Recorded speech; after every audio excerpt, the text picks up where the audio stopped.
দুইজন সহসভাপতি বিমল চাকমা মহোদয় উপস্থিত আছে। আমাদের দলের মুখ্য প্রবক্তা শ্রী সুব্রত চক্রবর্তী মহোদয় আজকের এই সাংবাদিক সম্মেলনে বিস্তারিত বিষয় তুলে ধরবেন শ্রী সুব্রত চক্রবর্তী মহোদয়। আমি ওনাকে অনুরোধ করছি আজকের সাংবাদিক সম্মেলনে বিস্তারিত তথ্য তুলে ধরার জন্য। সকল মিডিয়া বন্ধুদের আন্তরিক স্বাগত জানাই এবং নমস্কার জানাই। আজকের এই সাংবাদিক সম্মেলনে আমার সঙ্গে উপস্থিত রয়েছেন ত্রিপুরা প্রদেশ বিজেপির মাননীয় সহ সভাপতি শ্রী তাপস ভট্টাচার্য মহোদয় এবং শ্রী বিমল চাকমা মহোদয়। আমরা গতকাল সিপিআইএম এর একটি সাংবাদিক সম্মেলন আমাদের নজরে এসেছে। সেখানে মাননীয় জিতেন চৌধুরী মহোদয়, মাননীয় পবিত্র কর মহোদয় এবং মাননীয় সুরন দাস মহোদয় এই ত্রয়ী মিলে একটা ত্রয়স্পর্শ সাংবাদিক সম্মেলন করেছেন, যেখানে সম্পূর্ণভাবে মিথ্যার বিষাদী, মানুষকে বিভ্রান্ত করার ভিন্ন চক্রান্ত এবং সম্প্রতি যে আমাদের লোকসভা নির্বাচনে তাদের যে ভরাডুবি হয়েছে, তার থেকে যে ফ্রাস্ট্রেশন, যে নৈরাশ্য, গণবর্জিত হওয়ার যে যন্ত্রণা, তারপরে মানুষকে আবার বিভ্রান্ত করে কিভাবে জমি ফিরে পাওয়া যায় এবং সরকারকে কালিমামুক্ত করা যায়, তার একটা ভিন্ন প্রয়াস কালকে সাংবাদিক সম্মেলনে আমরা লক্ষ্য করলাম। প্রথমত এই সাংবাদিক সম্মেলনে বেশ কয়েকটি বিষয় উত্থাপন করেছেন, তার মধ্যে যে দুই একটি বিষয় আপনাদের সামনে আপনাদের মাধ্যমে রাজ্যের সুনাগরিক, গণতন্ত্র প্রিয় মানুষ, সচেতন মানুষের কাছে নিয়ে যাওয়া প্রয়োজন, সেই কয়েকটি বিষয় এখানে আপনাদের সামনে আপনাদের মাধ্যমে মানুষের কাছে পৌঁছে দেওয়ার চেষ্টা করছি। আপনারা সবাই অবগত আছেন, আগরতলা পৌর নিগমের মাননীয় মেয়র শ্রী দীপক মজুমদার মহোদয় 7 রামনগর উপনির্বাচনে আমাদের প্রার্থী ছিলেন এবং প্রায় 17,500 ভোটে তিনি সেখানে জয়লাভ করেন, ঐতিহাসিক ভোটের ব্যবধানে জয়লাভ করেন। স্বাভাবিকভাবে তিনি বিধায়কের মন্ত্রবুদ্ধির শপথ পাঠ করেন। সংবিধানের কোন ধারা বা রাজ্যে কোন আইন এই ব্যাপারে ভঙ্গ করা হয়েছে বলে জিতেন বাবু যে অভিমত ব্যক্ত করেছেন, সেটা সম্পূর্ণভাবে তিনি অস্পষ্টতা রেখে একটা বক্তব্য পেশ করেছেন মানুষকে বিভ্রান্ত করার জন্য, এবং তার একটা উদ্দেশ্য রয়েছে, দূরভিসন্ধি রয়েছে, মানুষের মধ্যে কিভাবে সরকার সম্পর্কে, সরকারের নীতি সম্পর্কে উস্কানি তৈরি করা যায়, ভ্রান্তি তৈরি করা যায়, সেই লক্ষ্যেই তিনি অস্পষ্টতার সঙ্গে সেই বিষয়টিকে তুলে ধরেছেন এবং আইনের আশ্রয়ের কথা বলেছেন। আমরা স্বাগত জানাই জিতেন চৌধুরী মহোদয়কে, আপনারা আইনের আশ্রয়ে যান, কারণ আপনাদের আইনের আশ্রয়ে গেলে সেটা আপনাদের জন্য আত্মঘাতী হবে। কাজে আইনের আশ্রয়ের হুমকি ভারতীয় জনতা পার্টিকে বা ভারতীয় জনতা পার্টির যে সরকার চলছে, যে ট্রান্সপারেন্ট গভর্নমেন্ট চলছে, সুষ্ঠু নীতি নিয়ে কাজ করছে, সরকারি এবং সাংবিধানিক সমস্ত নীতি নির্দেশিকা পালন করে যে কাজ করছে, তাকে চ্যালেঞ্জ আপনারা করতেই পারেন, সেটা আপনাদের গণতান্ত্রিক অধিকার, কিন্তু সেটা আত্মঘাতী হয়ে আপনাদের উপর আসবে, সেটা রাজ্যবাসীকে আশ্বস্ত করছি আমরা। দ্বিতীয় একটা বিষয়, তিনি শান্তিনিকেতন মেডিকেল কলেজ নিয়ে অনেক লম্বা চড়া কথা বলেছেন এবং অনেক অমূলক বিষয় ওনার বক্তব্যের মধ্যে এসেছে। অনেক গাঁও গল্প তৈরি করেছেন, গল্পের কোনো গাঁথি চড়ানোর চেষ্টা করেছেন যাতে মানুষকে বিভ্রান্ত করা যায়। কেন করেছেন সেটাও আপনারা জানেন, রাজ্যবাসী জানেন, কারণ রাজ্যবাসী ভুলে যায়নি জি নেট কিভাবে এসেছিল, কোত্থেকে এসেছিল, তার কেলেঙ্কারির পেছনে মহানায়ক কারা ছিলেন সেটা কিন্তু আমরা ভুলে যাইনি। রাজ্যে যখন স্বাস্থ্য ব্যবস্থাকে প্রায় ভগ্নদশায় পরিণত করেছিল এই সিপিএম এবং কমিউনিস্টের শাসন দীর্ঘ 35 বছরে, তার থেকে রাজ্য যখন স্বাস্থ্য পরিষেবায় একটা অনন্য নজির তৈরি করে ক্রমশ স্বাস্থ্য ব্যবস্থাকে ঢেলে সাজানোর জন্য গ্রামগঞ্জ থেকে শুরু করে পিএসসি থেকে শুরু করে সমস্ত জায়গায় ডিস্ট্রিক্ট হসপিটাল সব জায়গায় আপগ্রেডেশন চলছে, আরো ইনফ্রাস্ট্রাকচার ডেভেলপ করা, আরো সুপার স্পেশালিটি ব্লক তৈরি করা এবং আরো সুপার স্পেশালিস্ট ডাক্তার নিয়োগ করা, জটিল জটিল অপারেশন যার জন্য মানুষকে একটা সময় রাজ্যের বাইরে যেতে হতো সেইগুলি যখন মানুষ যেতে হচ্ছে না, এবং শুধু তাই নয়, মানুষের স্বাস্থ্য পরিষেবাকে সুনিশ্চিত করার জন্য গরিব মানুষ যাতে সেটাকে পেতে পারে, গোটা দেশের মধ্যে ত্রিপুরা একমাত্র রাজ্য যেখানে প্রত্যেকের জন্য রাজ্য সরকার প্রধানমন্ত্রী আয়ুষ্মান যোজনার মতন রাজ্য মুখ্যমন্ত্রী আয়ুষ্মান যোজনা চালু করেছেন। সবাইকে তার সুযোগ দেওয়ার জন্য সর্বতভাবে সরকার কাজ করছে যাতে প্রত্যেকটা মানুষ 5 লক্ষ টাকা পর্যন্ত চিকিৎসা বিনামূল্যে করাতে পারেন। সেই সুযোগ যখন সম্প্রসারণ করছেন সব দিক থেকে, তখন রাজ্য সরকারকে বদনাম করার জন্য একটা ঘৃণ্য প্রয়াস শুরু হয়েছে। জিনেটের বিষয় কি ছিল? কেরালা এবং পশ্চিমবঙ্গে তাদের দখলে ছিল তখন কেরালার সেই একটি সংস্থাকে জিনেট, সম্ভবত গ্লোবাল নেট, কারণ তারা তো আন্তর্জাতিকতায় বিশ্বাসী, সব গ্লোবালকে তারা লোকাল করতে চায়। এটাই সিপিএম। সেই সংস্থাকে স্বজন পোষণের আড়ালে জমি দেয়া, হাসপাতালের বিল্ডিং, যন্ত্রপাতি, সম্পূর্ণ পরিকাঠামো, এমনকি উন্নত মানব সম্পদ দিয়ে আজকে সেই মেডিকেল কলেজ সেখানে চীনের স্থাপন করেছিল। এবং বিধানসভায় প্রস্তাব তো দূরের কথা, ব্যক্তিগত মালিকানা খণ্ডে এই বিনিয়োগ কার ইঙ্গিতে হয়েছিল, কোন আইনে সম্ভব হয়েছিল, সেই প্রশ্নের জবাব কিন্তু সিপিএম তার দীর্ঘ শাসনে মানুষকে দেয়নি, জানান দেয়নি। কিন্তু বর্তমান সরকার, মাননীয় মুখ্যমন্ত্রী অধ্যাপক ডক্টর মানিক সাহা মহোদয়ের নেতৃত্বে যখন দেশের বিভিন্ন প্রান্ত কিংবা বহির্বিশ্বের বিভিন্ন জায়গা থেকে পরিবেশ বান্ধব, শিল্প বান্ধব, চিকিৎসা বান্ধব একটা পরিস্থিতি তৈরি করার চেষ্টা হচ্ছে, চিকিৎসা পরিষেবাকে ঢেলে সাজানোর মতো ব্যবস্থা হচ্ছে, সেই জায়গায় শান্তিনিকেতন মেডিকেল কলেজ ত্রিপুরায় তার একটা শুরু করতে চাইছেন। এবং এই যে শুরু করতে চাইছেন, সেখানে রাজ্য সরকার এক বিন্দু জমি দেয়নি, কোন পরিকাঠামো রাজ্য সরকার করে দিচ্ছে না, কোন অর্থ সাহায্য দিচ্ছে না, কোন মানব সম্পদ দিয়ে সাহায্য করছে না।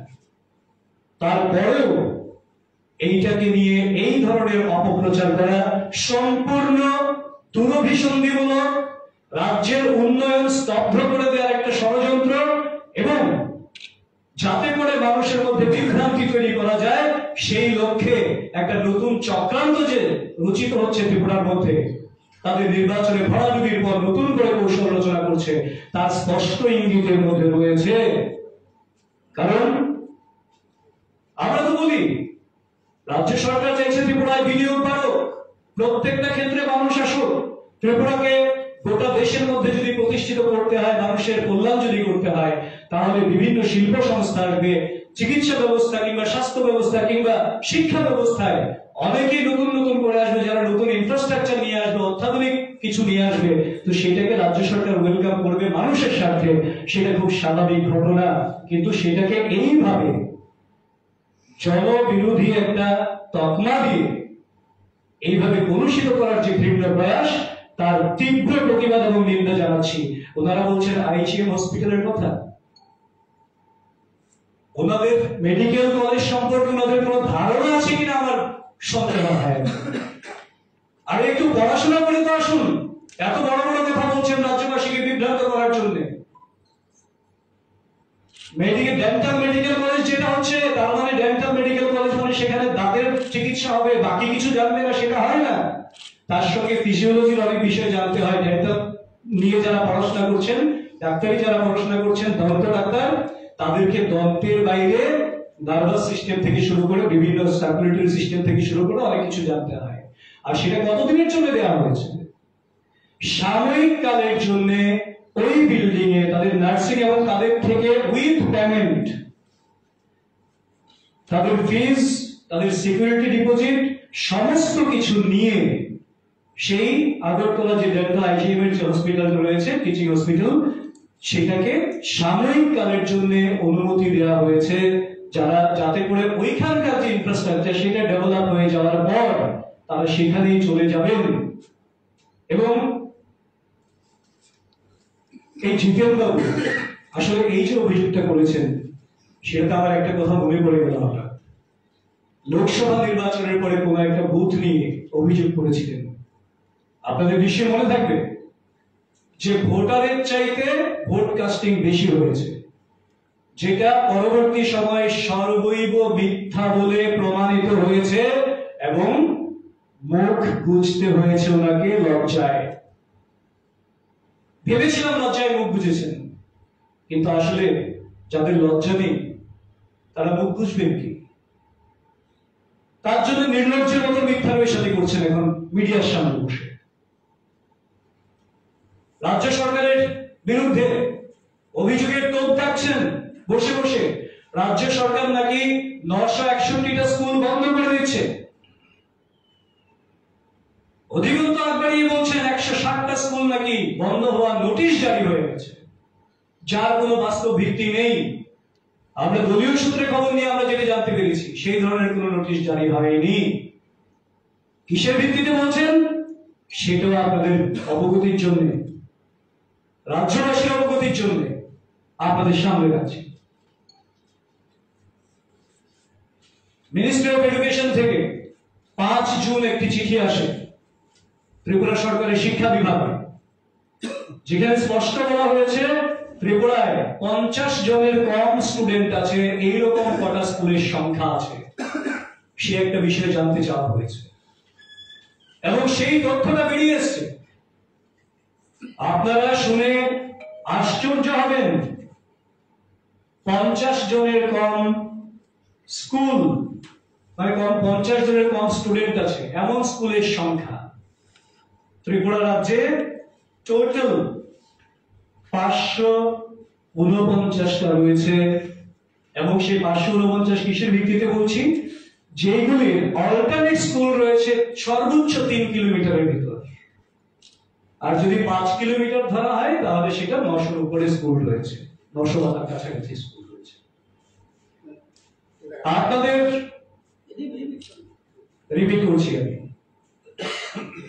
যেখানে 3 কিলোমিটারের মধ্যে কোন একটা স্কুল আছে,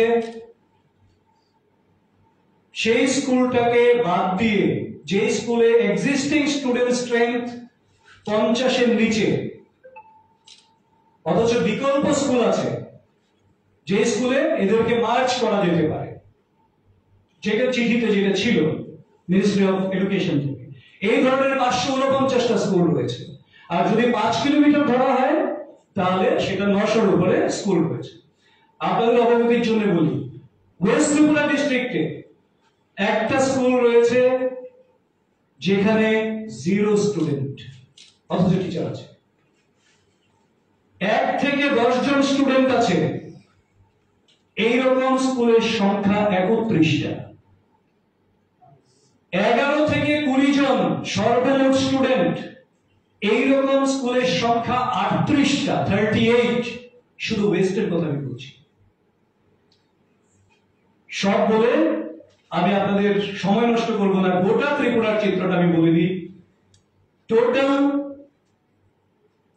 50-এর নিচে আমি আগেই বললাম 549টা স্কুল রয়েছে, তার মধ্যে 408টা স্কুল জেবি স্কুল, 138টা স্কুল এসবি স্কুল, 3টা হাই স্কুল। গোটা ত্রিপুরার এই হচ্ছে চিত্র। এবং সেখানে আরেকটা বিষয় আপনাদের অবগতির জন্য আমি আবারও জানাচ্ছি, এক দুটো উদাহরণ যদি বলি তাহলে আপনাদের বুঝতে সেটা সুবিধা হবে।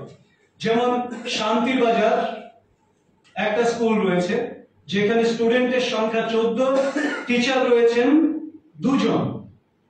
এর 1 কিলোমিটারের মধ্যে একটা স্কুল রয়েছে যেখানে স্টুডেন্টের সংখ্যা 187, টিচারের সংখ্যা 11।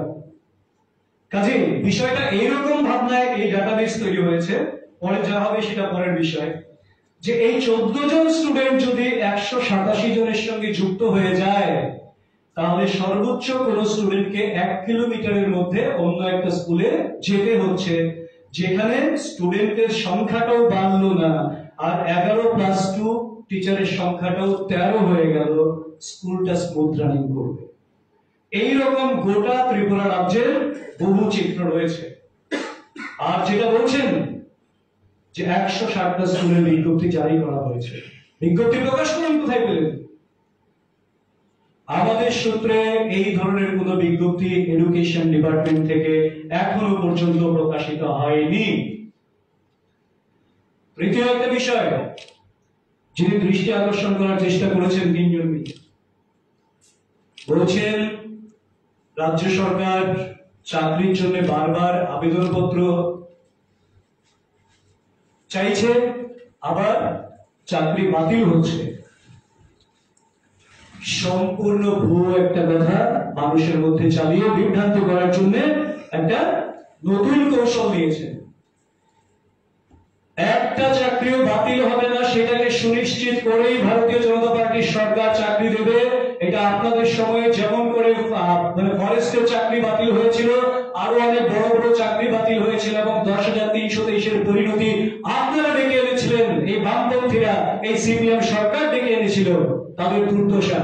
কাজে সেই ধরনের দুর্বিষহ দিন যাতে রাজ্যের পরবর্তী প্রজন্ম যারা রয়েছেন, যারা যুবক যুবতী রয়েছেন, তাদের দেখতে না হয়, তার জন্য রাজ্য সরকার সন্তর্পণে নিয়মিত নিয়োগ চালিয়ে যাচ্ছেন, কিন্তু সন্তর্পণে চালাচ্ছেন একটা ক্ষেত্র যাতে চাকরি বাতিল না হয় সেটাকে নিশ্চিত করে সেটা করছেন রাজ্য সরকার। উদাহরণ হিসেবে তিনি কি বলেছেন? সেক্রেটারিয়েটের কথা বলেছেন যে চাকরিগুলি বাতিল করা হয়েছে, সম্পূর্ণ মিথ্যার পেশাতে করেছেন। সেক্রেটারিয়েটের কোনো চাকরি বাতিল হয়নি, আউটসোর্সিং হয়েছে। কেন হয়েছে, কোথায় হয়েছে সেটা জানাটা ভীষণ দরকার। নতুন এমএলএ হোস্টেল হয়েছে, বিধায়করা সেই এমএলএ হোস্টেলে যাচ্ছেন, তাদের কাজটা যতক্ষণ পর্যন্ত স্থায়ী নিয়োগ না হয় সেইগুলির দায়িত্ব কে নেবে? সেখানে কর্মচারীর সংকুলান থেকে হবে সাময়িক কালের জন্য, তার জন্য আউটসোর্সিং সেখানে করা হয়েছে পিওরলি টেম্পোরারি বেসিস। এইটাকে মানুষের মধ্যে বিভ্রান্তি তৈরি করার জন্য চালিয়ে দিচ্ছেন যে চাকরি বাতিল করা হয়েছে। আমরা স্পষ্টভাবে জানি রাজ্য সরকার যে সমস্ত চাকরিগুলির জন্য পরীক্ষা নিয়েছে, যার ফল প্রকাশিত হয়েছে এবং যার যেখানে যেখানে ভাইবা পার্সোনালিটি টেস্ট অবধি হয়ে গেছে, প্রত্যেকটা নিয়োগ খুব শিগগিরই শুরু হচ্ছে, অফার বিলি শুরু হবে খুব শিগগির। সেখানে ইঞ্জিনিয়ারিং সার্ভিস বলুন, টিসিএস টিপিএস বলুন, স্টেনোগ্রাফার বলুন, সিডিপিও বলুন, আইসিডিএস বলুন, সমস্ত ক্ষেত্রে নিয়োগের সমস্ত স্ক্রুটিনি সমস্ত কিছু সম্পন্ন হয়ে গেছে। কাজেই প্রত্যেকেই যারা যারা যোগ্য হিসেবে যারা কোয়ালিফাই করেছেন প্রত্যেকেই তারা চাকরি পাচ্ছেন। এবং শুধু তাই নয়, আপনাদেরকে বারবার একটা কথা বলে বিভ্রান্ত করে যে জেআরবিটি দিচ্ছে না, জেআরবিটি দিচ্ছে না। আমরা তো জানি জেআরবিটির ব্যাপারেও ফাইনাল স্ক্রুটিনি হচ্ছে। একটাই লক্ষ্য রাজ্য সরকারের, সম্পূর্ণ স্বচ্ছতার সঙ্গে, সম্পূর্ণ বৈধতার সঙ্গে চাকরিগুলিকে সুনিশ্চিত করা। সেখানে একবারের জায়গায় কোনো ক্ষেত্রে যদি দুবার স্ক্রুটিনি করতে হয় সেইখানে কোনো সমস্যা নেই, কিন্তু কাউকে চাকরি দেওয়ার পর সেই চাকরি যাতে চ্যালেঞ্জ না হয়, সেই চাকরি যাতে চলে না যায় এবং তাদেরকে যাতে সেই জীবন যন্ত্রণা ভুগতে না হয় পরবর্তী যারা আমাদের যুবক যুবতী ভাই বোনেরা রয়েছেন, সেটাকে সুনিশ্চিত করেই রাজ্য সরকার চাকরির সমস্ত ব্যবস্থা করবেন। এটা নিশ্চিতভাবে ভারতীয় জনতা পার্টি বিশ্বাস করে এবং সেই লক্ষ্যেই রাজ্য কাজ করছে রাজ্য সরকার।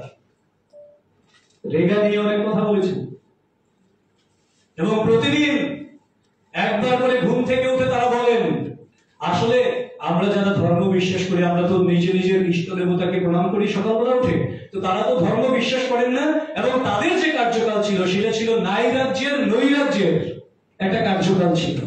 তার জন্য তারা সকালবেলা উঠে আমরা যেমন ভগবানের নাম স্মরণ করি, তারা স্মরণ করেন নাই নাই নাই নাই নাই নাই নাই, কাজ নাই, হাত নাই, এই নাই, সে নাই। কোথায় নাই দেখেন? আসলে আপনাদের দৃষ্টি নাই, আপনাদের দৃষ্টিভঙ্গি নাই, আপনাদের কর্ম নাই, আপনাদের চিন্তা নাই, কাজে আপনারা শুধু নাই দেখেন। বলছেন রেগার কাজের শ্রমিকরা এখনো টাকা পাচ্ছে না, কাজ করে ফেলেছে। দায়িত্ব নিয়ে বলছে একটা জায়গায় দেখাতে পারবেন না যে কাজ করেছে কোনো শ্রমিক টাকা পায়নি। প্রত্যেকে তাদের মজুরি পাচ্ছে, কিন্তু আপনাদের সময় যেটা হতো আপনারা বলতে পারতেন লালবাড়িতে বসে যে রেগার টাকা পাচ্ছে কিনা, কারণ যেদিন পেমেন্ট হতো সেদিন কোন এক কমরেড গিয়ে ব্যাংকের মধ্যে পায়ের উপর পা তুলে বলতেন যে পার্টির জন্য 50 টাকা দিয়ে যেতে হবে, দাদা বলেছে। এটা হচ্ছে শ্রমিকের পয়সা লুণ্ঠন। সেই লুণ্ঠনের ব্যবস্থাটাকে তো বন্ধ করে দিয়েছে, এখন সরাসরি ডিবিটির মাধ্যমে টাকা চলে যায়। তার জন্য সেই প্রসেসিং এ যদি দেরি হয় কোথাও, সেইটা হতে পারে, কিন্তু প্রত্যেকে টাকা পাচ্ছেন, নিয়মিতভাবে টাকা পাচ্ছেন। এটা একটা বিষয়। বলছেন কি কাজের কথা বলছেন, রেগার কাজ কমে গেছে। রেগাতে এখনো ত্রিপুরা গোটা দেশের মধ্যে সন্তোষজনক একটা কাজের জায়গাতে, কাজের সাফল্যের জায়গাতে রয়েছে। কিছুদিন আগেও, কয়েক মাস আগেও রেগাতে ত্রিপুরা পুরস্কৃত হয়েছেন, এবং 2024-25 অর্থবর্ষের জন্য এখনো পর্যন্ত আমাদের কাছে যতটা খবর রয়েছে 3 কোটি ম্যান্ডেজ এখনো পর্যন্ত অলরেডি ত্রিপুরার জন্য বরাদ্দ রয়েছে। আরো ম্যান্ডেজ বাড়বে, কমবে না, এবং নিয়মিতভাবে তার পেমেন্ট হচ্ছে। কাজে এই কথাগুলি বলে মানুষকে বিভ্রান্ত করে যে রেগার কাজ নেই, আর রেগার বিষয়ে আপনাদের সম্পর্কে আর কি বলবো, কারণ রেগাতে আপনারা ত্রিপুরা রাজ্যের যত আয়তন তার চেয়ে বেশি পুকুর নাকি খনন করেছেন। আমরা কি কোথায় আছি আমরা নিজেরাও জানি না, জলে আছি না কোথায় আছি। আপনাদের ডাটা লিস্ট ছিল সেই রকম। পুকুর চুরি করেননি, গোটা রাজ্যটাকে চুরি করেছেন রেগার নামে, আর এখন বলছেন রেগার কাজ নেই, রেগার পেমেন্ট হয় না। সম্পূর্ণ মিথ্যার দেশাধীন, এবং তার পেছনে একটা তীব্র চক্রান্ত রয়েছে, ষড়যন্ত্র রয়েছে। আরেকটা বিষয় আপনাদের অবগতির জন্য বলি, ওনারা দৃষ্টি আকর্ষণ করেছেন পঞ্চায়েত নির্বাচন নিয়ে, অনেক কথা বলেছেন, আশঙ্কা প্রকাশ করেছেন। আশঙ্কা প্রকাশ করাটা একেবারেই সাধারণ ব্যাপার, কারণ এটা যে কোনো শিশু বুঝবে। আসলে এগুলি চাইল্ডিশ গেম, চাইল্ডিশ কমেন্টস, শিশু সুলভ কথাবার্তা। যেখানে রাজ্যের সম্প্রতি লোকসভা নির্বাচনে 3358টা বুথের মধ্যে কংগ্রেস সিপিএম জোট করে এই জোট মাত্র 88টা বুথে লিড নিতে পেরেছে, বাকি সমস্ত বুথে ভারতীয় জনতা পার্টিকে প্রাণ ভরে রাজ্যের মানুষ আশীর্বাদ করেছেন। কাজে ওনারা বুঝতে পারছেন যে রাজ্যের মানুষ এদেরকে পাত্তারি গুটিয়ে চলে যাওয়ার নির্দেশ দিয়ে দিয়েছেন এবার ভোটে। তার জন্য এবারে পঞ্চায়েত নির্বাচনে আমরা আগেই ঘোষণা করেছি, কিছুদিন আগেই ঘোষণা করেছি, আমাদের লক্ষ্য এবার প্রত্যেকটা বুথে জয়লাভ করা। স্বাভাবিকভাবেই মানুষ যারা এখনো বিভ্রান্ত হচ্ছেন তাদের সঙ্গে জনসংযোগ করে, তাদের সঙ্গে কথাবার্তা বলে আমরা আমাদের সাংগঠনিক শক্তির মাধ্যমে তাদেরকে আমাদের সঙ্গে এবং আমাদের সরকারের কাজ করবে যাতে সমর্থনে থাকে, সেই জন্য আমরা প্রয়াস রাখবো। সবকটা বুথ জয় করা আমাদের লক্ষ্য থাকবে। তার জন্য তীব্র নৈরাশ্য, হতাশা এবং তাদের আগাম ভরাডুবির আঁচড়ে তারা প্রলাপ বকতে শুরু করে দিয়েছেন। আসলে এই সমস্ত করে তারা কি বার্তা দিতে চাইছে? একদিকে যখন গোটা রাজ্য উন্নয়নের নতুন ধারায় প্রবাহিত হচ্ছে, যেখানে রাজ্য সরকার চাইছে আগরতলাতে বা ত্রিপুরার যে কোনো প্রান্তে এইমস, সরাসরি এইমস হাসপাতাল রাজ্য সরকার স্থাপন করার জন্য সর্বাত্মক উদ্যোগ গ্রহণ করেছে। আইআইটি, আইআইএম স্থাপন করার জন্য রাজ্য সরকার সর্বতোভাবে উদ্যোগ গ্রহণ করছে। এবং আমাদের কাছে যতটা খবর রয়েছে, নর্থ এবং গৌমতীতে কেন্দ্রীয় বিদ্যালয় হচ্ছে নতুন, 2টি কেন্দ্রীয় বিদ্যালয় খুব শিগগিরই ত্রিপুরা রাজ্যের জন্য আসতে শুরু করেছে। একদিকে যেমন শিক্ষার ক্ষেত্রে, একদিকে যেমন এইমস এর মতন হাসপাতালে আমাদের স্বাস্থ্য পরিষেবার ক্ষেত্রে, কিংবা কানেক্টিভিটির ক্ষেত্রে আমরা যেমন চিটাগাং বন্দর ব্যবহারের জন্য, চট্টগ্রামের সঙ্গে এয়ার কানেক্টিভিটির জন্য, বিকল্প রেলওয়ে ট্র্যাকের জন্য, ডাবল লেন রেলওয়ে ট্র্যাকের জন্য রাজ্য সরকার যখন সর্বতভাবে চেষ্টা করছে রাজ্যটাকে উন্নয়নের শিখরে নিয়ে যাওয়ার জন্য, এবং 6th শিডিউল অনুযায়ী এডিসি এরিয়ার জন্য স্পেশাল গ্রান্টের জন্য সর্বতভাবে চেষ্টা করছেন রাজ্য সরকার, সেই জায়গায় রাজ্য যখন উন্নয়নের নতুন ধারায় প্রবাহিত হচ্ছে, শিক্ষা, স্বাস্থ্য, পরিকাঠামো, যোগাযোগ, সর্বক্ষেত্রে, সেই জায়গায় মানুষকে বিভ্রান্ত করে, উন্নয়নকে স্তব্ধ করে, রাজ্যবাসীকে অপমান করে রাজ্যের উন্নয়নের গতির বিপথে পরিচালিত করার জন্য একটা নতুন ষড়যন্ত্র তৈরি হয়েছে।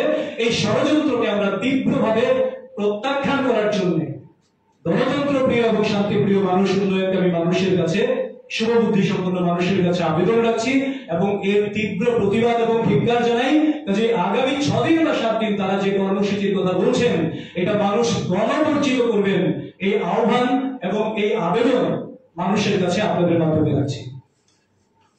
সবাইকে ধন্যবাদ। আপনাদের যদি কিছু বলার